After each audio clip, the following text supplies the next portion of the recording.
The following presentation is brought to you by the Realm Network.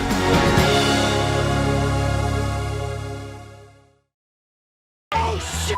It's Vince Russo! Vince McMahon's best-kept secret. I am the Antichrist of professional wrestling. David Arquette won the world title. I've got a wife, 3 kids at home, and I really don't need this shit. How can this show be so awful, Mr. McMahon? I didn't think it was. Viagra on a pole match. And Hogan, you big bald son of a bitch, kiss my ass. Judy Bagwell on a forklift match. McMahon, the family, the Rock, they screwed us all. Now you're the editor, right? Mankind did it! Jumpy, beat me! Goldberg steered Russo out of the cage. I'm from New York. I'll get downright nasty. This is Vince Russo's The Brand. Hello, everybody. This is Vince Russo, and it is Sunday night, and I'm ready to kick off a week here with The Brand. The show that I taped tonight will air on the Realm Network tomorrow, and then it will play on Podcast One on Tuesday. Just go to the Realm Network, RELMnetwork.com or russosbrand.com. You'll see all the video that you don't see on Podcast One, and you'll see it a day earlier. Tonight, baby, Vicious Vincent's World of Wrestling back together again. It's Vinny Rue and it's Skull Von Crust, the great Vito LaGrasso. We got our audio fixed and we're ready to rock and roll. Vito, how you doing tonight, bro? Hey, I'm doing great, Vince. It's great to be here on the show. You know how we're going to do this. We're going to kick off with the Pavarotti of hard shots to the body, the Paisan who's got it going on. That fly Italian guy from SI, an ECW original, a 2-time WCW Tag Team Champion, a 2-time Hardcore Champion, a member of the NYC in TNA, and the toughest man to ever wear a dress from the FBI and the WWE, the one, the only, Vito the Skull LaGrasso from Staten Island, New York, movie star from Rent-A-Car, and who in the hell is The Rock? You know what, Vito? Listen, you're getting all warmed up now. I'm going to give you a chance. Let's start this show off on the right note because, bro, you just read a beautiful resume. As your buddy and as somebody was there early on, I knew that beautiful resume. I've known everything you've done in the wrestling business. But, bro, I'm going to give you an opportunity to maybe get out a little steam, bro. Maybe you built up some steam during the week. Maybe some things upset you. I got an email from some guy after our first show, and the guy was belly aching about the audio problems, and I tried to explain to the guy, listen, bro, it's the internet. We have no control over that. Stuff's going to happen. We're going to try to fix that. But then, bro, this guy had the audacity to say to me, who was that jabroni anyway? I never heard of him. So I had to say, excuse me, bro. If you're a wrestling fan, or you call yourself a wrestling fan, or have half a brain in that stupid head, and you never heard of Vito LaGrasso, Big Vito, who worked for all 3 wrestling companies, bro, I don't know what to tell you. Would you care to address this guy, never heard of Big Vito, and refer to as a jabron, bro? Well, everybody likes to insult people, you know, and they like to hold you down, but my resume speaks for itself. Just for that young fella out there who said I was a jabron, yeah, maybe at one time I was. I mean, not everybody gets to start out as a rookie in his first year in the WWF, wrestling all the greats like Shawn Michaels, Marty Jannetty, the Boss Man, the Bulldog, the Big Boss Man, Virgil, Bret Hart 4 times, the Legion of Doom, the Undertaker, and a whole host of others.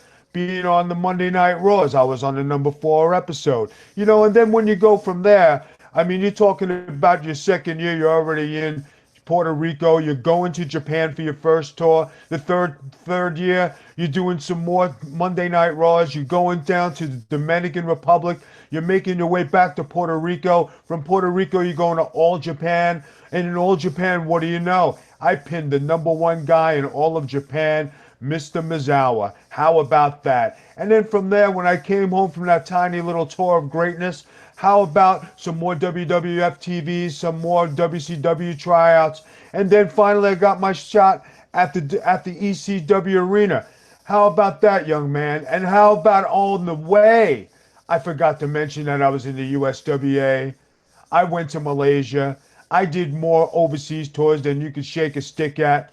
And, talking about being a nobody or a jabron, for the first 5 years of my career, I had 3 passports filled up. What were you doing? Sitting home with your mom? Of course you were, because that's what all you can do. But then I just started to get my feet wet in the business and talking about ECW. Then I went to WCW, the #1 draft choice, the bonus baby. That's what they used to call me, the bonus baby. And anybody who wants to knock me for going to WCW, let me tell you something. Everybody deserves a shot. But when somebody gives you a shot, you got to be able to carry the ball. And in every place I went, I carried the ball and I made a home run, a touchdown, the biggest field goal, the winning basket. I did it all. When you went to TNA and they said, hey, we'd like to picture with the NYC, no problem. In our first week, we were over like Rover. We did it like nobody else. And what happened? The jelly bellies of that place had to take us apart, and they fired the 2 guys who are co-partners. And then, history left, and I said, I ain't putting up with WCW again. Not to knock anybody, not to disrespect anybody, but it is what it is. And then finally getting my shot, to go to the WWE, to go and make my way. I made full circle. Took me 15 years, but I did it. When everybody said you're never going to make it, you need to quit, you need to find something they ain't taking, I never believed anybody because I believed in myself. And then even after my WWE run, I still was doing tours of Japan. I was an Iron Man champion in Germany. I did XWF. Who was the first match in XWF with Hulk Hogan and Jimmy Hart? Vito La Skull LaGrasso from Staten Island, New York, fighting Buff Bagwell right there. And who was the babyface and who was the heel? Well, I can tell you, everybody loved Big Vito. And that's just not for nothing, but it was the damn truth. And then you're talking about going on to the other great promotions all across the world. And for somebody who really didn't know who I am, I just read your whole list. And that's not even including all the game shows I was on, the dating shows I was on, the reality shows I was on, the commercials I did, the movies I did. So if anybody wants to say you're a nobody, what other 2 nobodies ever pinned Terry Funk and Mizawa in the same lifetime? I don't know. Vince, go ahead and hit it. Vito, with all due respect, I think your lovely wife in the background was giving me the Google eyes while you were going through that tremendous resume. I want to be upfront and honest with you. I don't want there to be any heat between us, bro. There is no heat. We're friends. You want it? I'll give you $20, the keys to my car. Here's a couple of drinks. Go have a good time. Vito, listen to this, bro. I thought long and hard about what are we going to name this show and what this show is going to be. And, Vito, listen, there's thousands and thousands and thousands of wrestling podcasts out there, bro. There's so many of them. But, here's the bottom line, bro, and I'm just going to say it, and I'm not going to name any specific names, but a good majority of those podcasts are people, that, bro, we got to stay on the good side of the WWE. Triple H, Vince might be listening to our show. We don't want to say anything negative. Therefore, we can't tell the truth because no former wrestlers are telling the truth if they're putting over today's WWE product. They're not telling the truth. They're trying to stay on the good side of Vince and Hunter or the WWE because, bro, they all think they got that one last run in them. So you're listening to podcasts, bro, and you're not getting honesty, bro. You're not getting people, New Yorkers, Italians who aren't looking for a job and who speak the truth. And that's what this show is going to be, bro. It's going to be 2 guys. We're not kissing anybody's ass. If it's good, we'll say it's good. If it's bad, we'll say it's bad. But we're not trying to get a job. We're not trying to impress anybody. We are who we are, and that's how we got to this spot. Vito, can you agree with all that? I definitely do. And, it's sad. It's a good and a sad thing. Hey, everybody wants a second and third chance at the big time. And guys sit on the sideline and they'll praise something. Even if they don't believe it's right, they'll still say it's right because they want to stay in the good graces. That's why all the guys that go to all the signings at WrestleMania, hoping Vince will take a look. And they might need you there, and they're all ready. They're all in shape. Everybody wearing their best suit.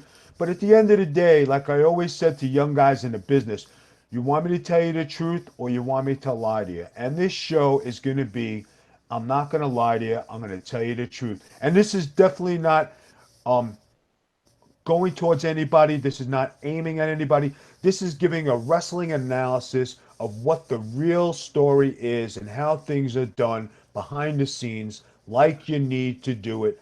And that's the way it should be. And Vito, then here's the name of this show.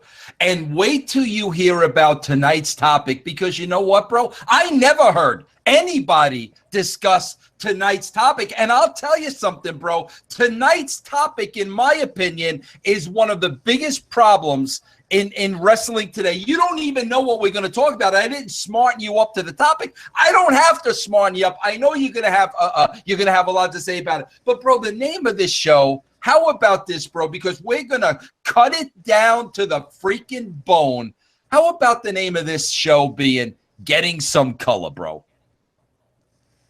Get in some color. That's going to be good because the people are going to be red when they hear this. Here we go. And you know what we're going to talk about today, Vito? And I can't wait to talk about this. I can't wait to get this out there, because this is the biggest problem in wrestling today. And we're going to discuss it. You were a victim of it. I was involved in it, bro. And it's the thing that never gets talked about in wrestling. And you know what that is, Vito? Tell me.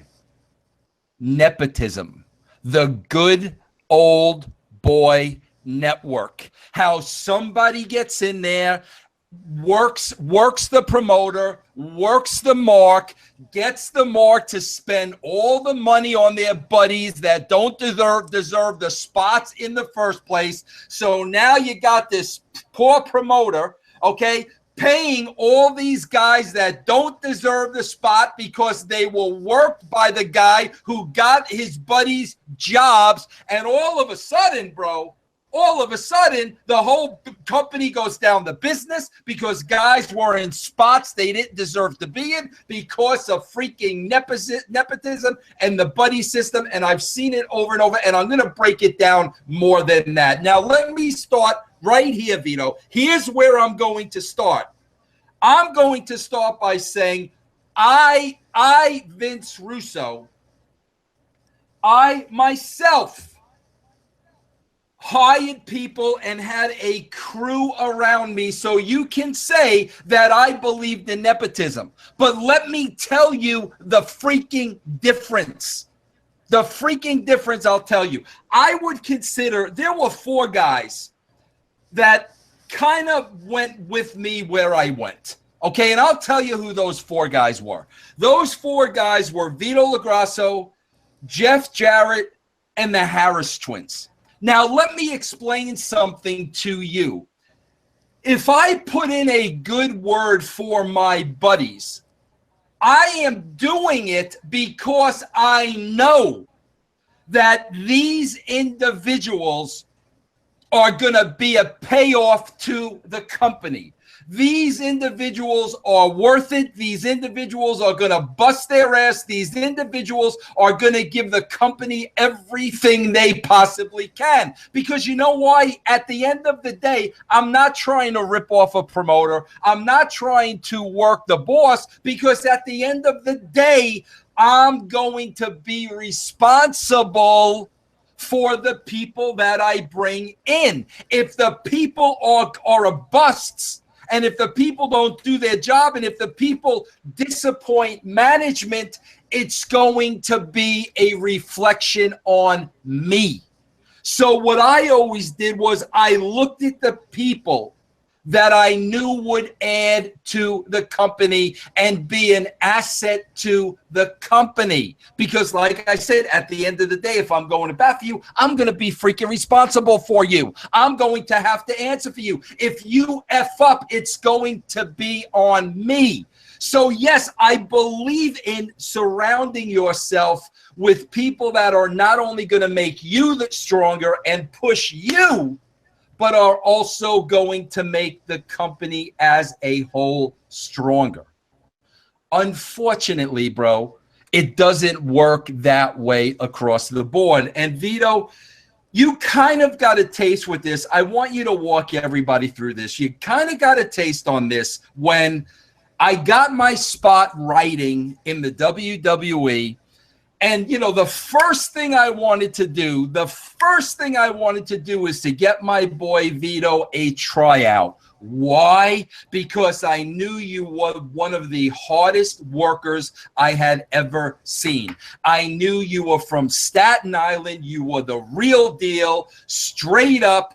You let people know how you felt. There was no bullshit, no politics, just freaking hard work. And back in 1996 or 97, whatever it was, I knew then you would be a great asset to the freaking company. So I was able to arrange a tryout for you. Take it from there, Vito. What happened that first time around when I got you to try out at the WWE? And quite frankly, I thought they would sign you on the spot. Well, what happened was, if we're really going to go way back, this goes, like you said, nepotism, the good old boys, okay? And for people who don't know, Vince started out as a journalist, and he had a chance to be a writer, and, he ran the magazine, and then he worked his way up the ladder. The good old boys didn't like that too much because a New Yorker got to be in their spot.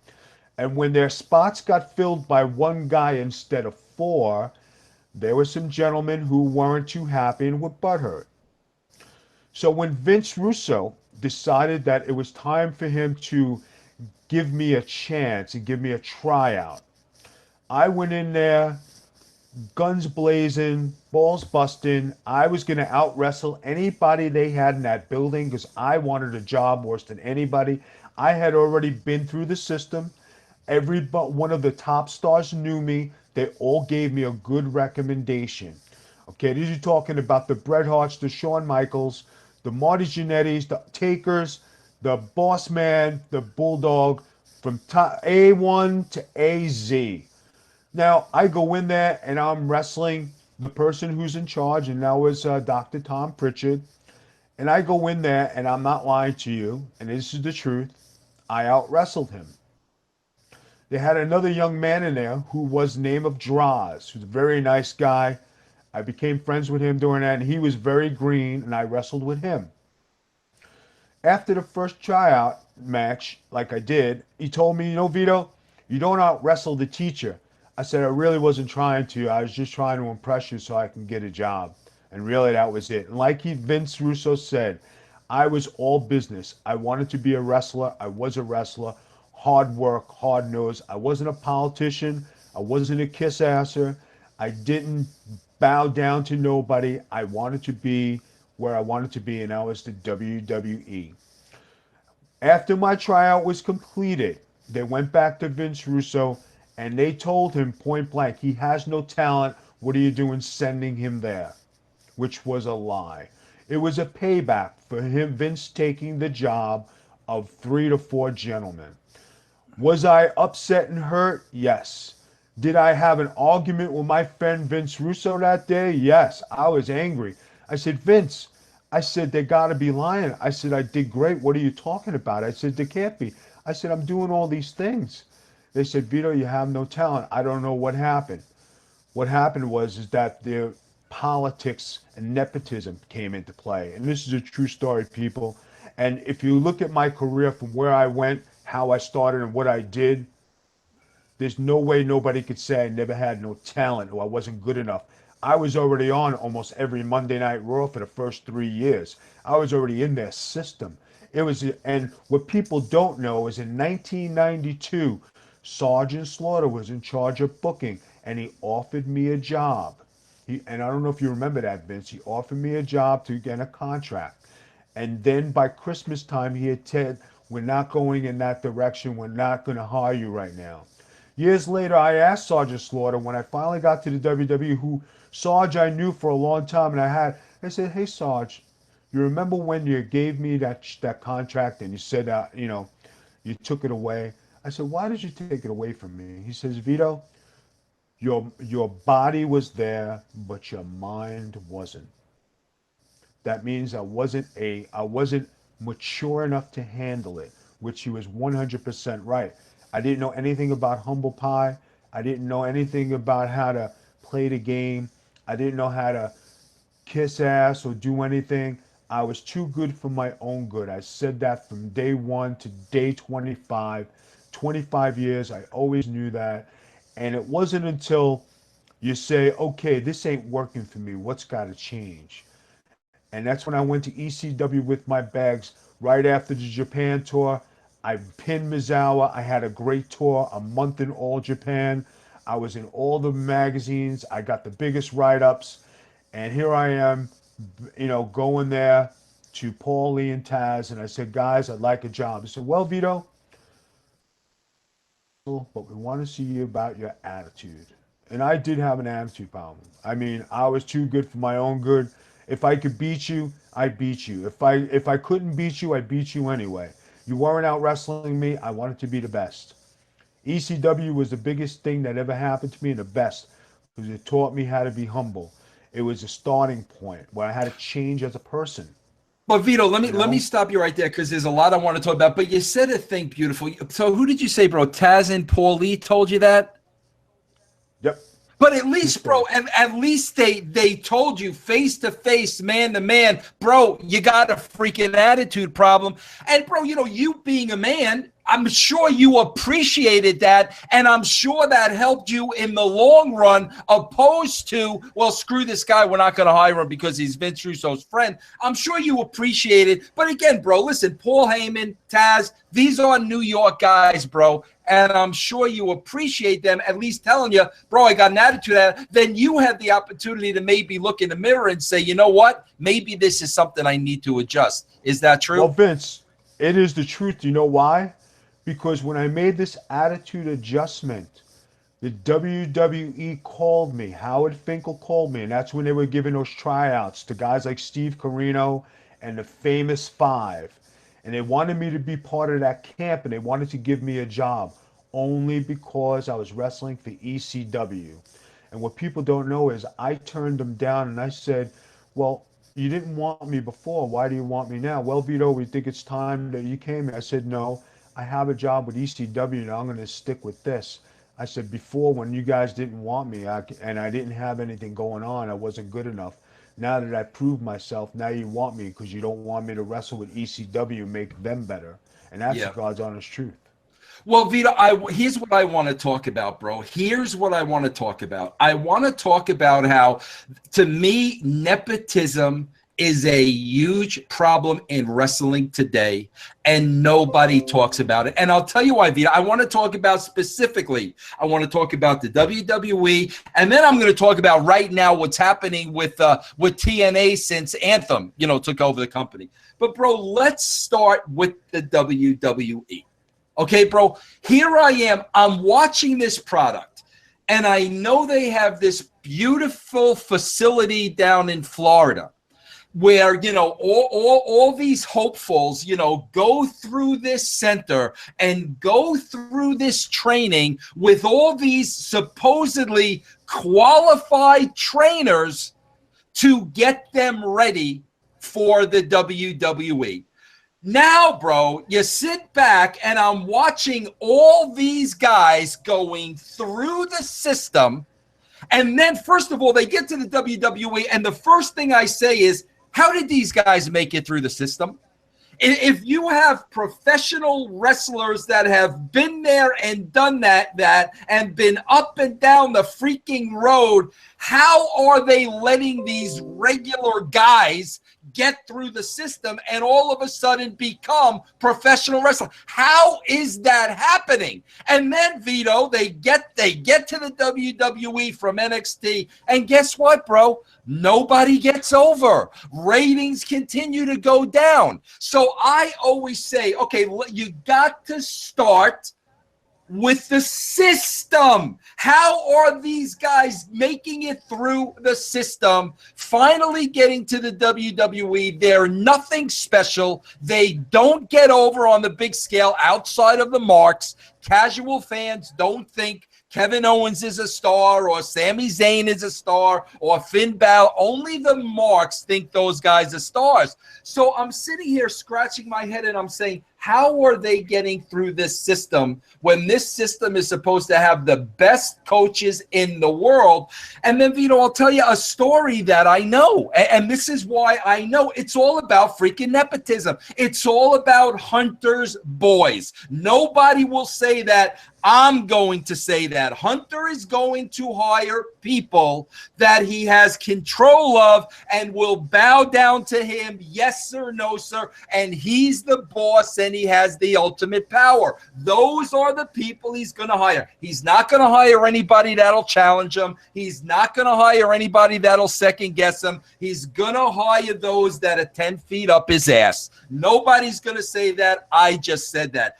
Vito, I know for a fact, and I'm not going to mention names, but a WW trainer was hired a couple of years ago, right, bro?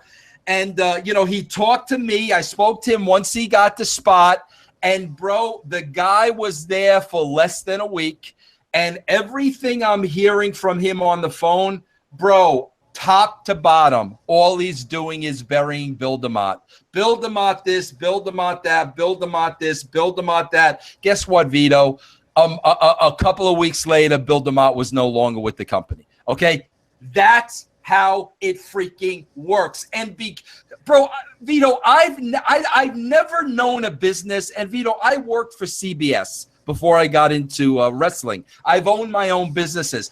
I have never known a business that doesn't hire the most qualified people. As a matter of fact, bro, they cock block the most powerful people and the most, people that deserve the spot because they're trying to protect their own spot. And this, by not hiring the right people, by hiring people that you can control and people that will yes sir, no sir, and answer to you, that is what's killing the freaking wrestling business, bro. Vito, am I way out of whack with this, or what are your feelings on this, bro? I'm going to tell everybody that what you just said is 100% true, and I will tell you why. If people remember, when guys used to come over from the WCW, I'll just use that as a base.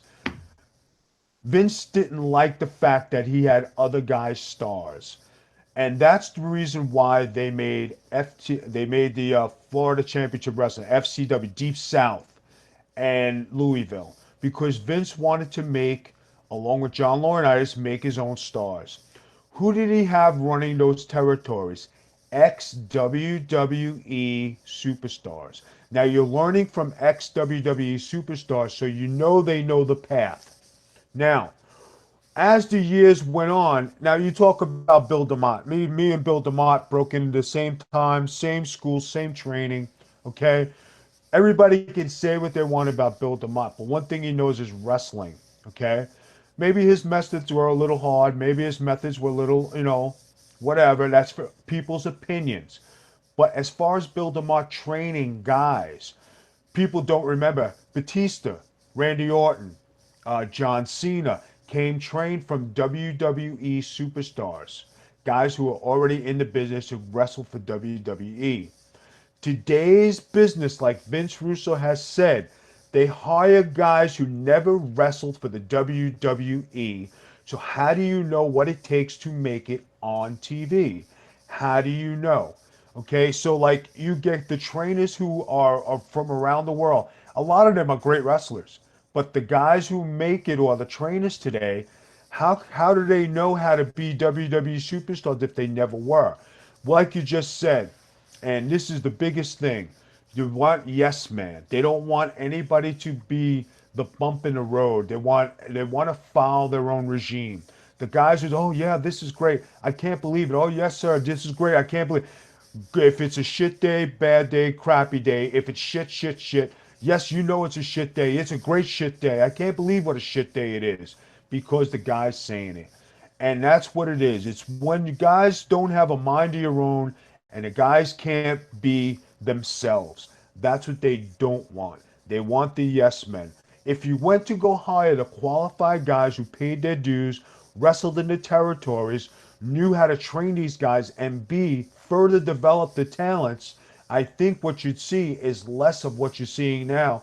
Guys making it to the NXT program, being good because they're being trained by indie wrestlers, but then once they get across the curtain to the WWE, that's when they lose it because they don't know the other half. They're not being treated or trained with the other half. They're not given the mindset. They're not given the proper techniques. They're not given the proper psychology of how to get over on the big screen.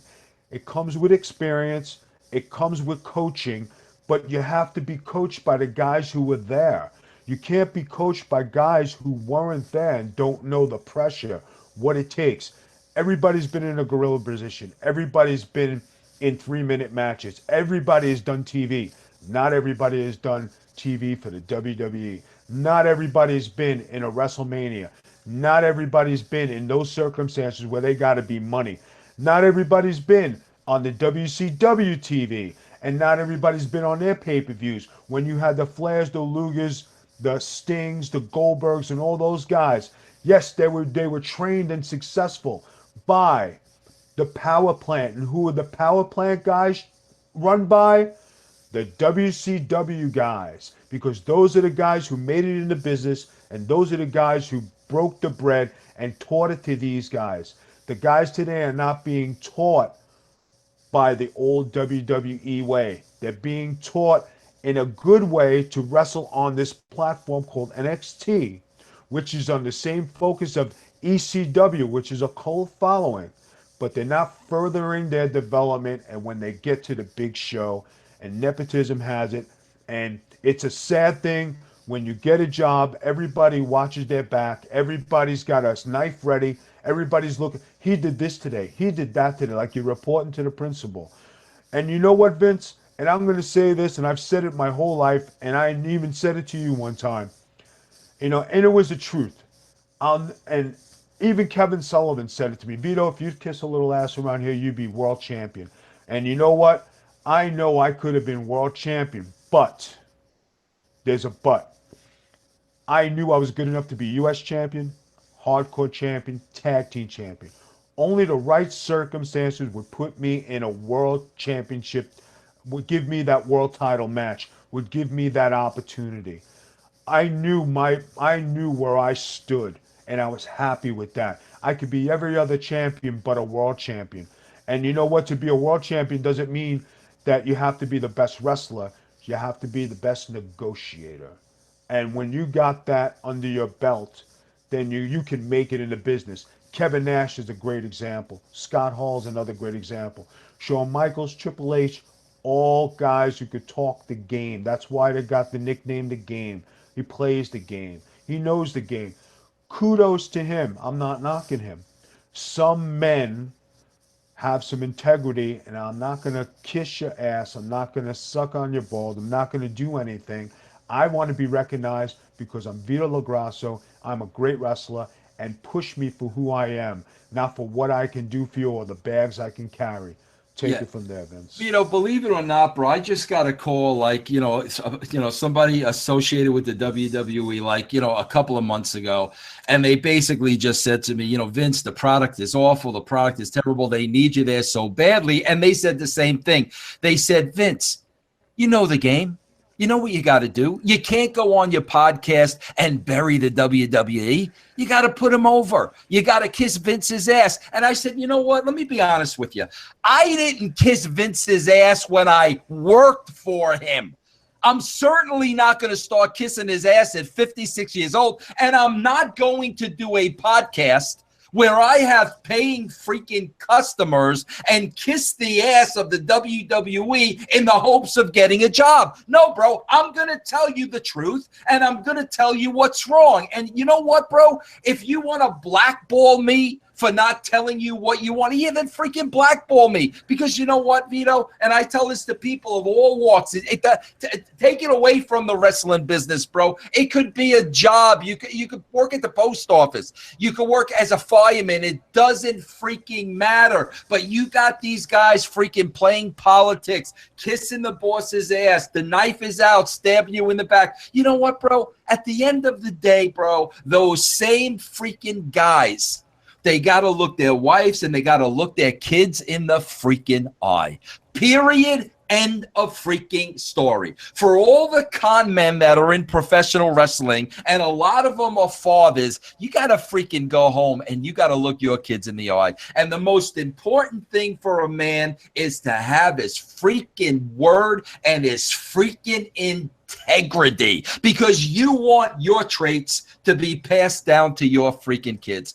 Now, Vito, I want to get in. I mean, bro, you want to talk about nepotism. Okay, Vito, like I said, bro, I was a guy, when I got a spot, there were a group of guys I wanted to bring around me, and I'll tell you why. I always wanted Vito LaGrasso, because Vito LaGrasso was the heart and soul. He was going to work harder than everybody else, never got injured, always showed up. I always saw a 100% match. I would look at Vito at, this is the workhorse. This is the guy that's going to be there. He could do anything. Same thing with Jeff Jarrett. I looked at Jeff Jarrett. The one thing people don't know about Jeff is, you know, of course he was a hell of a worker. Jeff never got hurt. He never, ever got hurt. He was very, very dependable. When I worked with him at WCW for the first time, he got a concussion, and Superfly Snooker came down off a cage too hard, and Jeff got concussed, but very dependable. And the freaking Harris boys. And I'm not going to freaking lie to you. Here you had two twins that were giants and impressive looking, and nobody in the world looked like them. Plus, I'll be honest with you, when the Harris boys had my back, nobody effed with me. But none of these guys got a job because they didn't deserve a job. None of these guys got a job because of Vince Russo, because like I said, at the end of the day, if these guys, you know, didn't give WCW their money's worth, they would have come to me and said, Vince, what are you doing? So, you know, very few guys you know, I would put over and give my stamp and say, listen, I think you need to hire these guys. Bro, TNA, you know, Vito, here's what I don't understand. TNA goes through this whole catastrophe of Dixie Carter wanting to hire Hulk Hogan. So the first thing Hogan does, bro, is he plays the nepotism card. Basically, I'm not coming to TNA unless you give Eric Bischoff a job. So, you know, again, bro, they worked the mark. Dixie was the mark. Hulk had all the freaking power in his hand. He wanted to get his buddy Eric a job who wasn't working. He got Eric a job, and the rest is history. Between the money they spent on Hogan and Bischoff, bro, they couldn't pay anybody else. There just wasn't enough money to go around. Okay, Vito, with that being said, finally all that stuff clears. Okay, Hogan gone and Bischoff gone. And oh, by the way, of course, Eric Bischoff is now suing the company for even more money. But now they finally get that out of the way. They get this company sold, and this Anthem and this Ed Nordholm, I think his name is, or whatever the case may be. So now Jeff Jarrett sells his bill of goods. You know, how he's going to turn the company around, all the things that need to be done. I'm sure burying everybody in the process who was there before him, okay? So what's the first thing he wants to do, bro, is he wants to bring in his boys. So, you know, there's, you know, Sanjay Dutt, there's Scott D'Amore, there's Dutch Mantel. You know, he brings in his crew, and he brings in his boys, okay? Now, bro, I got to be honest with you, Vito. If I'm Ed Nordholm, the first thing that I'm saying to Jeff Jarrett is, okay, give me their resumes. With all due respect, Did Scott D'Amore ever agent at the WWE? Did he ever write for the WWE? Did Sanjay Dutt ever agent? Was Sanjay Dutt ever in a management position at the WWE? Does Sanjay Dutt have any writing experience? But no, bro, we're just going to go along with who Jeff Jarrett wants to put together as his crew. And listen, bro, I'm going to be honest with you. I know them all, and they're all yes, sir, no, sir, whatever you want, Jeff. You want a back rub, we'll get. I mean, with all due respect, that's what we're talking about. Bro, the reason I'm not there is Jeff doesn't want to be challenged. Jeff doesn't want a Vince Russo saying, no, bro, I don't really think that's a good idea. He doesn't want that. He wants all the freaking power. But I got to ask you this, Vito. Is the heat on the guy in charge that maybe doesn't ask the right question and just lets a guy like Jarrett come in and get rid of everybody else and bring on his own team? Or is the emphasis on Jarrett? In other words, bro, if you're going to be allowed to get away with this, why not freaking bring in all your guys that you can control and get rid of everybody else? I mean, bro, they just got rid of, Shane Helms, who hasn't been there for that long. But, bro, Pat, Simon Diamond, Pat and freaking Al Snow, bro, they've been agents there for over 10 freaking years. 20 years of experience. Bye-bye, I'm bringing in my crew. So I guess my question, bro, is like, whose fault is that really? Is that really Jarrett's fault at the end of the day for working this guy? Or is it this guy's, Nordum's fault for freaking buying the goods? Well, I'm going to give you an answer, and maybe people will like it, maybe people won't. But the guy, Mr. Nordum, who's running TNA, right? Now, if you're supposed to be an executive in a company and you're running this conglomerate, and you look at, as Vince Russo said, the past resumes and what was attributing to TNA's downfall. Jeff Jarrett is a great mind. He grew up in the business, him and his father. They ran Memphis. They did great things. He's got a great mind for the business. Yes. But along comes the same guys who were hired before them, and it's nothing against those guys, and I have no beef with nobody, but I'm just looking at it as a business standpoint, and this is for the people to look at. If you got a group of guys who sunk a company, why would you bring back the same group of guys under a new ownership, and a new sponsor, we'll say, and let them do the same thing? Dutch Mantel's got a great mind for the business. Yes, he's been around a long time. He's in the same thing with Jeff Jarrett. The other guys I can't speak for because they don't have as much time as I do, and I've been to all the territories. But I'm not comparing them to me. But when you look at resumes, like Vince said, what do these guys bring to the table? What do they do? What did they do in the company before to advance them, progress them, make them better? The answer is not too much because the company went bankrupt. Dixie Carter lost power, went back to Jeff Jarrett. Kudos to Jeff Jarrett for getting the company back. Now, Jeff Jarrett, like he said, he wants all his guys there to make sure nobody stabs him in the back. But in the same token, the guys he's bringing along help sink the ship. So you would think a fresh start, fresh guys, fresh mindset. The guy they have, this Ed guy, didn't the Ed guy work for WWE at one time? Was he an executive there? God, I'm not sure. I'm not sure, but I don't know. But being that this guy, if he has no wrestling experience and he's just going on because he's Jeff Jarrett and the Jeff Jarrett worked the controls, yeah, bad on this guy.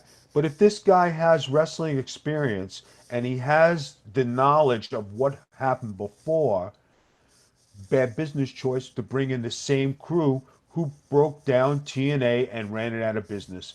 Now, Dixie Carter, yes, she got hustled, she got finessed, she got wined, she got dined. Good lady, bad lady. She gave a job, she gave away money, she lost everything. And then the worst thing happened when nobody thought it would. She winds up on the WWE TV. Not because she's great, not because she's wonderful, but she's being set up, and people don't look at this like I'm looking at it, and maybe Vince can see it. But they brought her on. They made nice, hey, handshake, ESPN thing with Kurt Angle. We're going to use you down the road. Now, the nepotism and all the controlling factors, guys, they're going to bury Dixie Carter on their TV. They're going to humiliate her and make her say, my company sucked. And it's going to happen just like it does to everybody else. Something that everybody else doesn't know out there. When all the best guys left the WWF, WWE back in the 90s, and then they came back, Vince gave them a little run, and then he buried them. Mr. Perfect is a perfect example. One of the greatest wrestlers of all time. Left the company, FUs, I don't like this. Built them, and then all of a sudden dropped them on his head. And all the greats, Vin, you were there, you know this. Like a Steve Austin. Nobody could say Steve Austin can get fired, but Steve Austin never put himself in a position to be buried. Kurt Angle. Kurt Angle went and had another career in TNA. You know, it was successful. He had a good run. Now he's back at the WWE. You know, he's the GM. Now, if he's going to have one more match, and hindsight says he's going to wrestle Triple H, 9 times out of 10, Triple H is going to win that match. And Kurt Angle's going to go down. That's just the cycle of wrestling, people. And when people don't know that, and they're sitting there on the edge of their seats, what's going to happen? Everybody goes back for the payday. Everybody goes back to have one more run. Everybody goes back there to do their thing one last time. Knowing the consequences of your previous actions, you're going to get buried, but you're going there with the acceptance of it. That's the problem of wrestling, because you know you're going to get it, and you don't care. But as long as you're in the mix with the guys, it makes you feel good. But then again, when that year runs out, you're on the outside again, and then you're going to see, like, what do I do now? So, yeah, Vito, do you know when I'll never forget when I almost went back in 2002, you know, Vince did, you know, I went to WCW, and then, you know, they folded, and I almost went back to Vince in 2002, and I'll never forget, bro, he said to me flat out, you do know there are going to be some consequences to pay, you know, at the beginning. And I swear to God, bro, I looked at him straight in the eye, and I said, consequences for what, Vince? Because I did what I felt was the best thing for my family. You're going to sit there and tell me that I'm going to have to pay consequences now because as a father and a husband, I made decisions based on my family. Vito, I've always said this, bro. The wrestling business is killing the wrestling business, bro. And because of nepotism and because of everybody wanting to protect their spots and do whatever they have to do to protect their spots, lie, cheat, murder, whatever it is to protect their spots, what happens is, bro, they're not, excuse me, they're not hiring the best person for the job.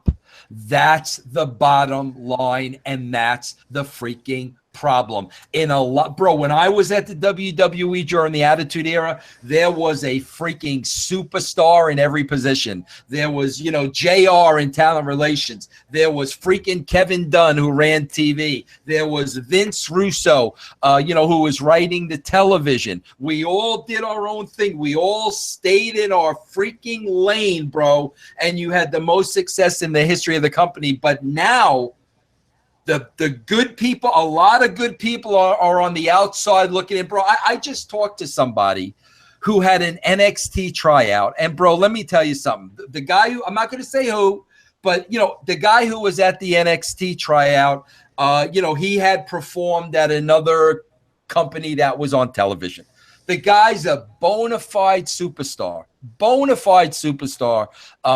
You know, I would make him the flagship of my company. Okay, that's how much I think of the guy, right? So he went to NXT. Next thing, you know, we don't have anything for you.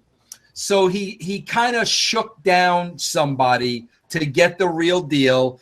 And it was explained to him that when they went in the process around the room of what do you think about so-and-so, and they went through the process, okay, one guy that didn't like him buried him and kept him from being hired in the WWE. And I could tell you right now, bro, this guy is better than any NXT guy that they've brought up in the last 2 years. One single guy. And like I said, bro, I've never seen a business where they don't want to hire the best person for the job because they're afraid of their own spot. That's what's killing the wrestling business today, in my opinion. No, you're absolutely right. And it's sad for what it's going to be. And by the way, for people who don't know how tight Vince Russo and I are, Vince, who is the gentleman who convinced you to take that job offer in 2002 to go back and go get your job back? Because I told you got a wife and kids, go back to WWE and go right. It was Vito LaGrasso. And when Vito LaGrasso also helped Vince make some other decisions along in his career that you don't hear about on TV. And this is just coming from friendship, not because he wanted to get Hulk Hogan or Andre the Giant. He wanted a friend's honest opinion, the best guy who he can come to for an honest answer. And sometimes you don't have to be the biggest name in the room. You just have to be the best person in the room. When Vince came to me and he said, I said, Vince, go ahead, do it again, man. You need to go. I remember you went, you called me, you talked to me, you talked to Stephanie, you did your thing, and you said, Vito, I just can't do it. It's not a bad thing that you can't do something if you have some integrity, but you know the price you're going to pay, and as you're not going to pay the piper, you'll go take the ticket, but you don't want to go through the aggravation, the hurt, the headaches, the drama. And it's a lot to be up there and knowing that you're going to get it. And people, it's not all it's cracked up to be. And the best times of your life are before you make it. Because when you make it, that's when real trouble starts. Yeah, no, that's it. But yeah, like I said, Vito, it's, I hate that about the freaking wrestling business. I know when I had my spots as a writer, and Vince McMahon, brought Ed Ferrara to the table through USA Network. And, Ed had a resume, Ed had written for television. Bro, I should have been scared to death of Ed Ferrara. I had never written for freaking television before. But after I sat down and, I got to know Ed, the bottom line was I knew, hey, he can really help this product. Ed Ferrara can help this product. But you know what that takes, Vito? The same thing with you. It took the confidence in myself. In other words, I wasn't afraid of what Ed Ferrara brought to the table, so I had to cock block Ed Ferrara. I knew Ed Ferrara would make the product better. But you know what I said, Vito? I said, let me tell you, bro, you ain't going to be better than me. If you think you're going to be better than me, you're going to have to come in here and kill me. But you ain't going to be better than me. But I had the confidence in myself that I didn't have to tell Vince, no, Vince, don't hire this guy, because I felt he was a threat to me. Bro, the same way when I was in TNA, I brought up this Matt Conway. Same thing. He was younger than me, almost half my age, a very bright kid. I should have been scared to death, bro, to bring up a guy that was going to replace me. But I said, no, the guy will be good for the company. He'll be good for the future of the company. Unfortunately, bro, that doesn't happen. When I look at the WWE today, Vito, and I'm like, this is supposed to be the best wrestling in the United States? This roster, this show is the best that the WWE has to offer? Nah, sorry, bro. It's what it is, because everybody's got their boys in. Everybody's cock blocking the good guys. And that's why you got a mediocre product. Well, I mean, when you go about Ed Ferrara, you know how I felt well, for people who don't know, WCW, when we were there and Vince had gotten in there was a lot of turmoil about ratings. Vince was doing his best to get the ratings up. They had a lot of chefs and not a lot of Indians back then. A lot of chiefs. And when Vince had enough, he said, "Okay, I'm going to step aside." When you step aside as a writer and you bring the writing crew with you, the writing crew steps aside with you. They don't try to go ahead of you. And when Ed Ferrara went ahead of Vince and didn't leave with Vince, I called up Vin. I said, "Vin," I said, "why is Ed still here if you're not here?" I said, "That's not right. He's supposed to be your boy." He says, "Vito," he says, "just leave it alone." I says, "Okay, I'm not going to say nothing." I wasn't happy about it. I saw what was going on, and this is nothing against Ed or anything, and me and him always got along. But just the actions of something like that really rubbed me the wrong way. When Vince came back and he said, "Okay, we're going to start off again, and we're going to do this," I said, "Well, what are you going to do with Ed?" I says, "You're going to fire him?" He says, "No, he's got a wife and kids. I'm going to keep him on." In the back of Vin's mind, he did know he had to do something, but he didn't want to be that guy. If that was me, when I came back, he would have been on the first train. I wasn't too fond of the decision, but Vince was my friend, and Vince brought me in. So I said, "Okay, Vin, whatever you want to do. I don't think it's right," and he knew that. But I mean, you come in with somebody, you leave with somebody.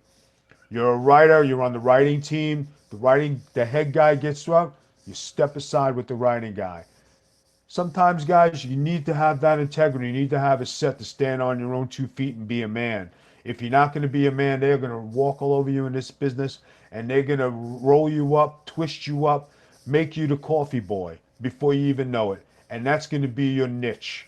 You'll never be a leader. You'll always be a follower. And sometimes you got to be a leader to make people follow. And when people see the credentials you have as a leader, that's when you start to get somewhere. Yeah. All right. Well, Vito, listen, I appreciate the conversation. Here's what I want to talk about next week. I'm going to let you, let you think about this for the whole week, bro, because this is the next, what are we going to call this? Alpha blood, bro? Something like that? Alpha color? Well, Alpha Justice is already taken, so Getting color. color. Here's what I want you to think about, bro, because you've been there and you've done that. Okay.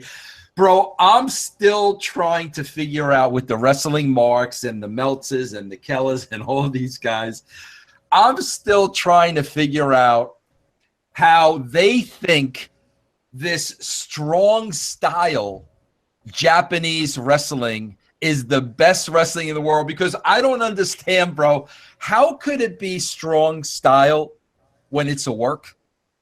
When guys are supposed to be working together, that's why they call it a work. Guys are working together to make people believe while protecting each other in the process. How could it be a strong style when it's a work? We're going to talk about that, bro, because, again, that has a big influence on the business today. You've had your experiences in Japan. You had your experiences here. You knew where wrestling was, when you first, started with the WWE. You see where it is today.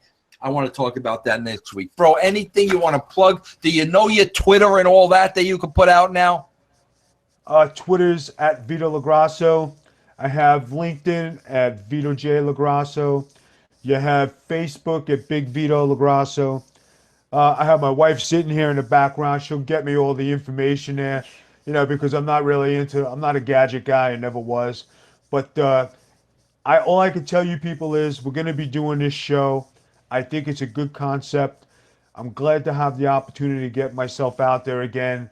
And Vince and I are going to work on maybe doing some appearances, maybe some T-shirts, some public speaking. It feels good that I get to talk about something I really know about and I had a passion for. And I think it's something that everybody needs to know. And it's not a bunch of crap. It's not something we're doing for the dirt sheets. This is the God's honest truth. And everybody knows Vito LaGrasso doesn't bullshit. I tell the truth. So I hope everybody enjoys the show. And let me say this too, bro. There are a lot of wrestlers out there, and I mean good ones too. I'm not knocking them, but there's a lot of wrestlers that give like wrestling seminars. Disco, he's hyping one on the show now. Bro, listen, if you're an independent wrestler out there and you've got a school, you're training kids, bro, if you want anybody to give a seminar on professional wrestling, it's Vito. I mean, trust me, bro. I was there from the beginning. I know he doesn't go out there and he doesn't do it a lot. But, I mean, if you want a seminar really of old school, bro, I mean, the old school wrestling and, what you got to do to get over in this game, you might want to bring Vito in. And listen, you could even go through me. You can go through